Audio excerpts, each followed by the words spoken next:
Hello, 6th graders and 8th graders. Happy Tuesday.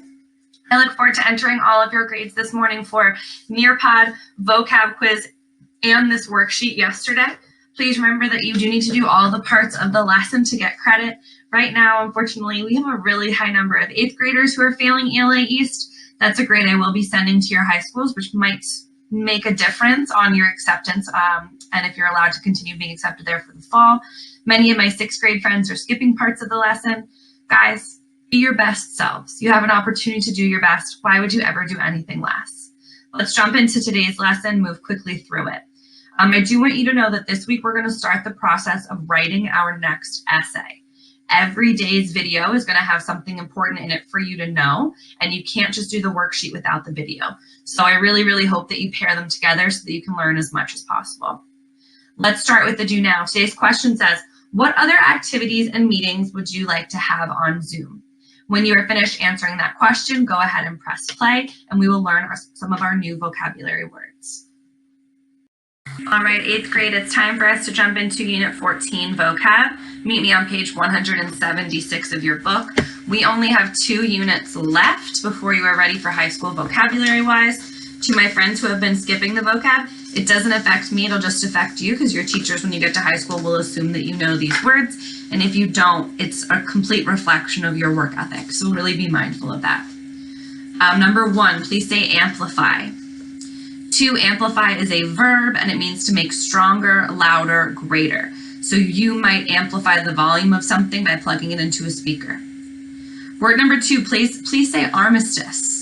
Good, that's a noun, and what that is a temporary peace or a halt in fighting. So if you're having a war, which, I mean, like you and I, we're not having wars, but like in a war, if there needs to be a pause on the fighting temporarily to restock supplies and things like that, you might call an armistice.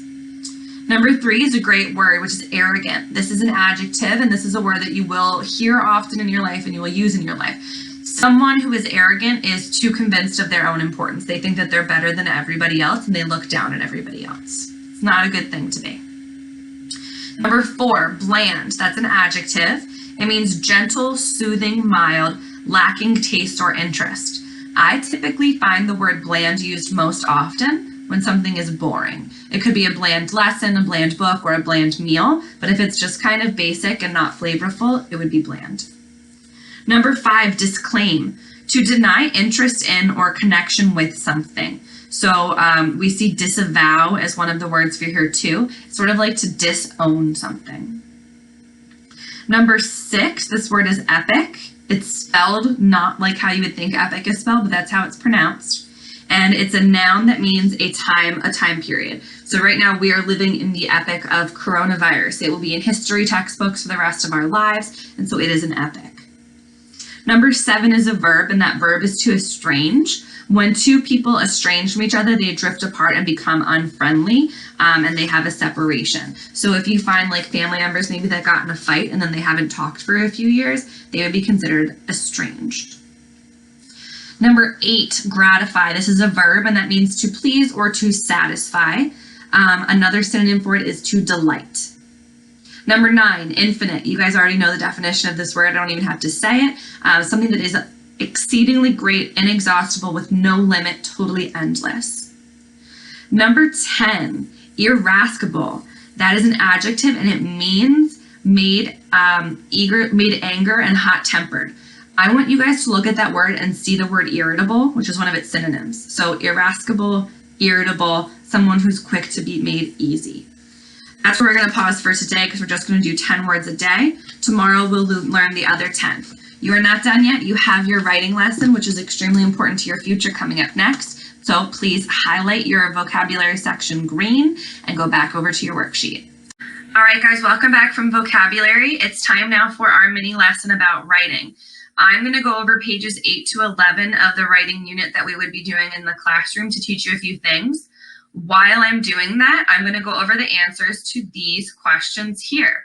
You're going to answer these questions here that are highlighted in yellow. So first, you're going to make sure that you answer the definitions of all of these important terms. You can pause the video when I get to that page so that you can see it. And then second, you're going to answer the question about knowing the difference between argumentative and persuasive writing and understanding the purpose of persuasive writing.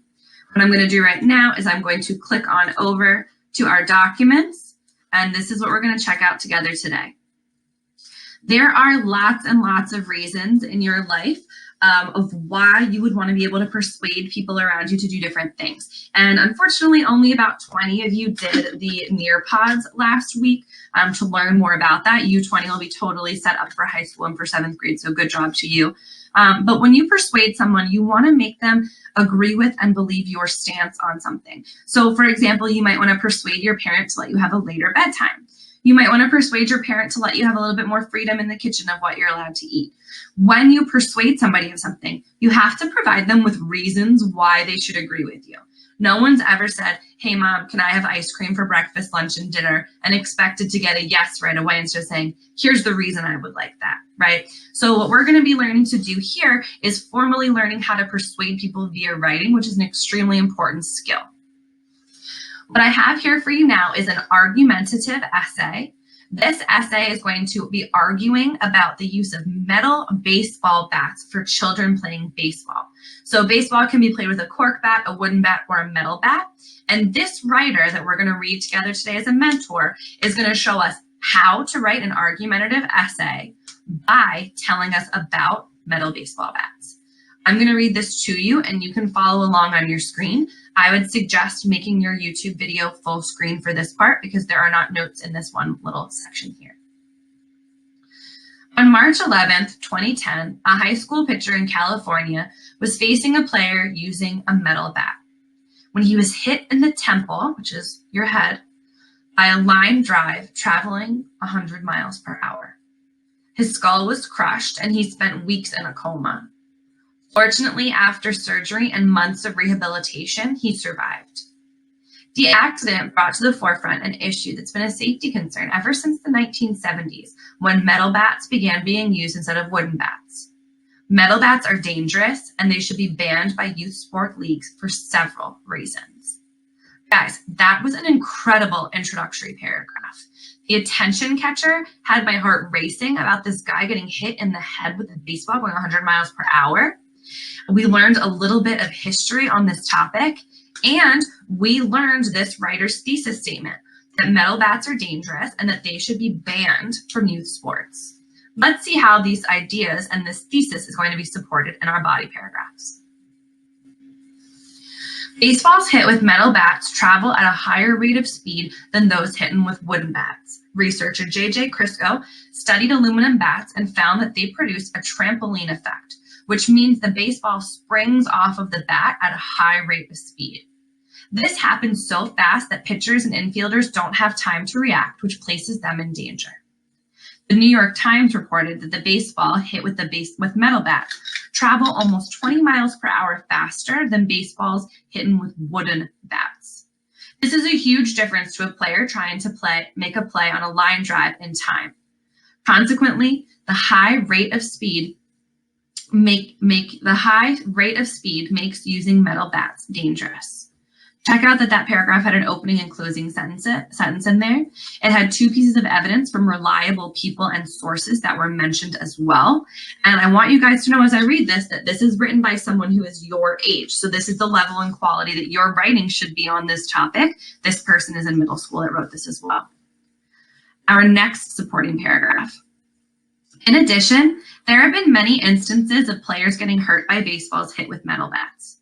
According to the Consumer Product Safety Commission, between 1991 and 2001, 18 players were killed by batted balls, and only 2 of those involved wooden bats.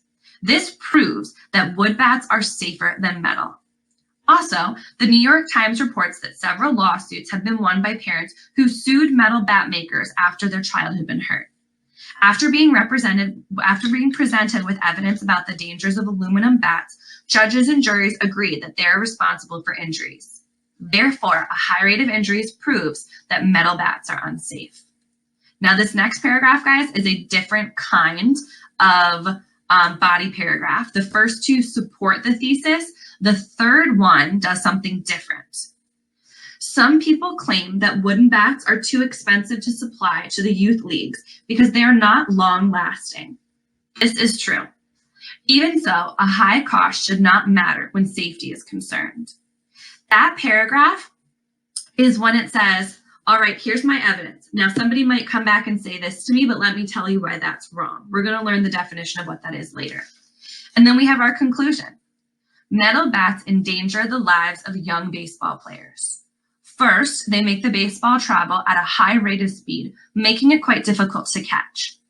Second, they have resulted in many injuries. Banning metal bats is necessary in order to save the lives of young players, and everyone concerned should contact their local lawmakers. Conclusion paragraph, wrapping everything up and ending with a challenge and a call to action. So let's see what else we're going to learn here today.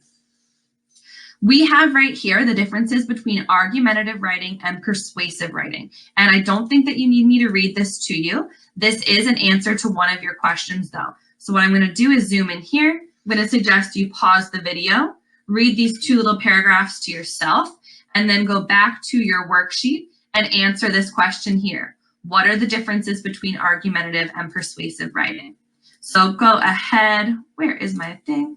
Go ahead and pause the video and read that section right there. All right, so if you press play, that means you've already answered that question about the differences between argumentative and persuasive writing.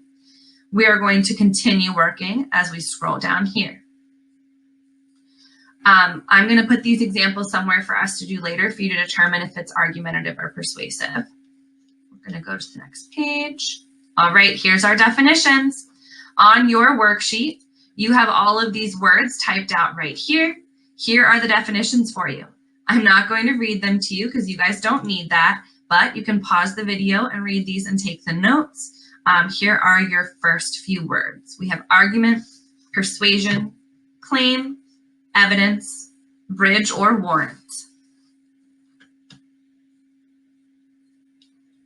And here you have the definitions of the rest of the words. Again, pause while you type these in.